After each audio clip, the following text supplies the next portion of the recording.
सभी को जय माता की। एक बार आप सभी का फिर से हार्दिक स्वागत है। आज एक और ही खास उत्सव,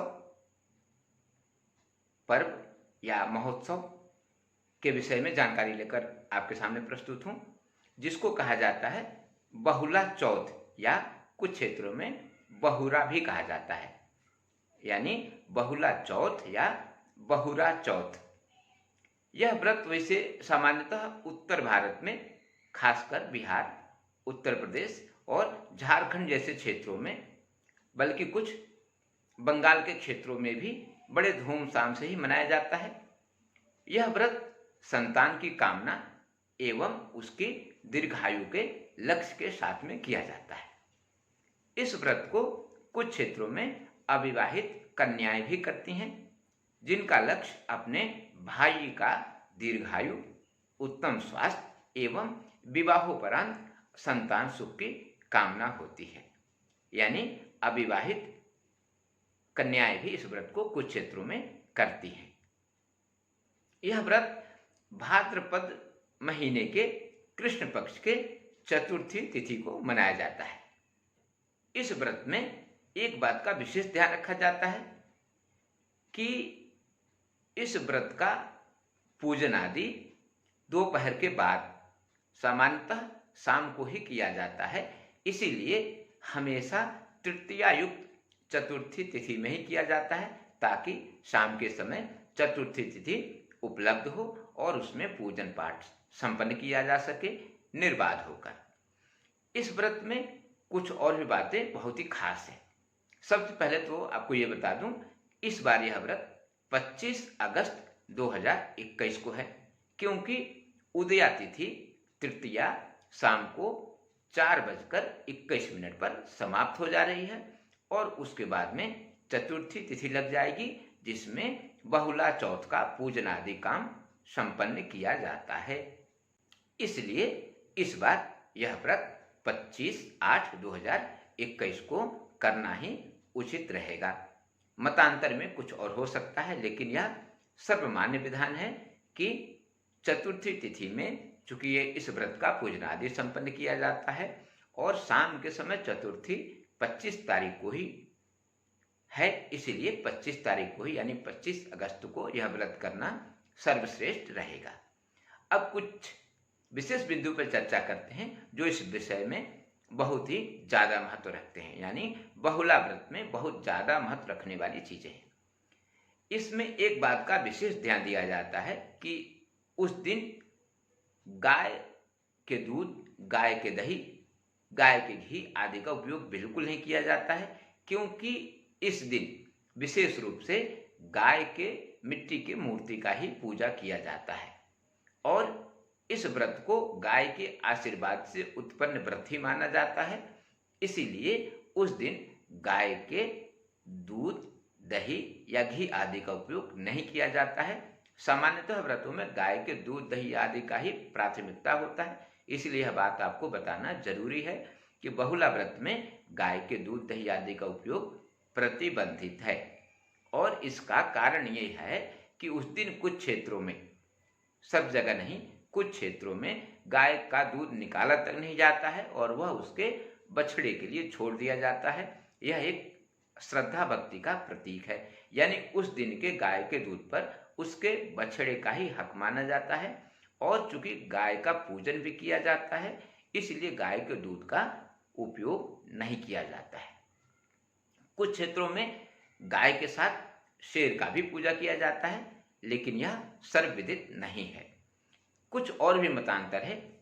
कुछ क्षेत्रों में गाय के पूजन के साथ शिव परिवार यानी शिव पार्वती, गौरी गणेश आदि सबका पूजा किया जाता है, वो भी पार्थिव बनाकर। लेकिन कुछ जगह भगवान विष्णु यानी कृष्ण जी के पूजा का भी उल्लेख मिलता है, जो सर्वमान्य नहीं है, क्योंकि गाय के पूजा को सामान्यतः हम कृष्ण जी से जोड़कर देखते हैं। इसलिए यह क्षणिक विचार तो हो सकता है कि उस दिन कृष्ण जी की पूजा करनी चाहिए, लेकिन शास्त्रोक्त विधान यह है कि बहुला चौथ को शिव पार्वती आदि शिव परिवार का पार्थिव बनाकर और उसका पूजा किया जाता है इसके साथ ही गौ माता और कुछ क्षेत्रों में शेर की भी पूजा की जाती है, क्योंकि बहुला के कथा में शेर का भी प्रमुख रूप से उल्लेख है। इसीलिए कुछ क्षेत्रों में शिव पार्वती और गाय माता के साथ ही शेर की पूजा की जाती है, लेकिन सामान्यतः इस बहुला व्रत के पूजन में शिव पार्वती परिवार के साथ ही सिर्फ गाय के पूजन का विधान दिया गया है। सर्वप्रथम आप प्रातः काल से जागरण के बाद स्नान आदि से निवृत्त होकर दैनिक पूजा पाठ यथावत करें। फिर अपने पूजा के समय यानी अपराह्न के बाद शाम को पुनः स्नान आदि से निवृत्त होकर शुद्ध मिट्टी से पार्थिव का निर्माण करें। पार्थिव निर्माण के साथ ही आपको माता गाय यानी गौ माता का मूर्ति भी बनाना चाहिए। इसके साथ ही चूंकि पहले बता चुका हूं कि कुछ क्षेत्रों में शेर की मूर्ति भी बनाई जाती है, तो यदि आपके यहाँ यह विधान भी हो तो आप शेर की मूर्ति भी बना सकते हैं। इसके बाद सर्वप्रथम गौरी गणेश कलश आदि पूजन करने के बाद आप पार्थिव का यथासंभव दूध दही घी आदि पंचामृत से विधिवत स्नान आदि करवाने के बाद श्रृंगार सामग्री वगैरह आदि का समर्पण करते हुए विधिवत पूजा करें। उस दिन उनको भोग भी अच्छे से लगाएं। बिल्वपत्र आदि चढ़ाना बिल्कुल नहीं भूलें। इसके बाद में गाय माता के मूर्ति का विधिवत पूजा करें। उनको भी आपको वस्त्र आदि समर्पित करके यथासंभव भोग लगाना चाहिए। इसके साथ ही यह होने के बाद आपको बहुला व्रत कथा का श्रवण या पाठ भी अवश्य करना चाहिए। और कथा के श्रवण के बाद में आपको आरती वगैरह विधिवत संपन्न करना चाहिए।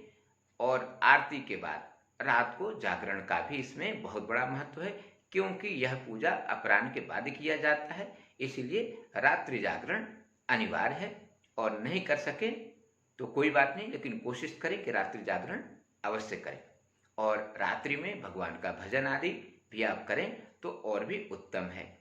उस समय आप किसी भी भगवान का, यदि विशेष रूप से भगवान शंकर के मंत्रों का जप करते रहें। एक बार फिर से कहूँगा कि कुछ क्षेत्रों में ओम नमो भगवते वासुदेवाय नमः के जप का भी विधान है, लेकिन आप अपने क्षेत्र के अनुसार इन मंत्रों का चयन कर सकते हैं। इसके बाद आप रात्रि जागरण के बाद विसर्जन वगैरह करने के बाद आप दूसरे दिन पारण संपन्न करके इस व्रत को पूर्ण कर सकते हैं।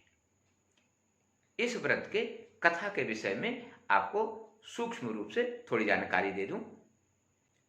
एक बार की बात है कि बहुला नाम की एक गाय जंगल से घास चरने के बाद अपने घर को लौट रही थी।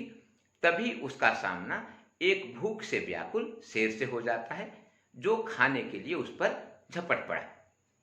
तभी वह गाय रो रो कर उस शेर से विनती करने लगी कि आप मेरा भक्षण कर अपने भूख को अवश्य मिटाएं, किंतु मुझे थोड़े समय के लिए छोड़ दीजिए, ताकि मैं अपने भूख से तड़पते बच्चे को दूध पिलाकर पुनः आपके सामने उपस्थित हो सकूं। शेर ने गाय के इस विनती को स्वीकार करके उसको उसके घर जाने दिया। गाय ने भी अपने वचन पालन के प्रतिज्ञा को पूर्ण करते हुए अपने बच्चे को दूध पिलाने के बाद पुनः शेर के सामने उपस्थित हो गई और उनसे उनको आहार के रूप में स्वीकार करने के लिए निवेदन करने लगी। शेर ने गाय के इस वचन के प्रति उसके आस्था, समर्पण और अपने पुत्र के प्रति उसके प्रेम को देखते हुए उसके जीवन का उसको अभय वर देकर उसको यह भी वरदान दिया कि जो भी स्त्री इस व्रत को करेगी वह कभी भी संतान विहीन या रोगी संतान की माता नहीं बनेगी। यानी ऐसे स्त्रियां जो इस व्रत को करेंगी उनके बच्चे स्वस्थ होंगे और वो पुत्र पौत्र से परिपूर्ण होंगी। शास्त्रों में यह भी कहा जाता है कि वह शेर के रूप में भगवान स्वयं भोलेनाथ थे, कि जो इस आशीर्वाद देने के लिए अपने वास्तविक रूप में आके उसको आशीर्वाद दिया गाय माता को, और फिर उसी समय से इस व्रत का प्रचलन हो गया कि बहुला व्रत जो भी महिलाएं करेंगी उनको संतान सुख की प्राप्ति तो होगी ही, साथ ही उनके संतान दीर्घायु और स्वस्थ भी होंगे।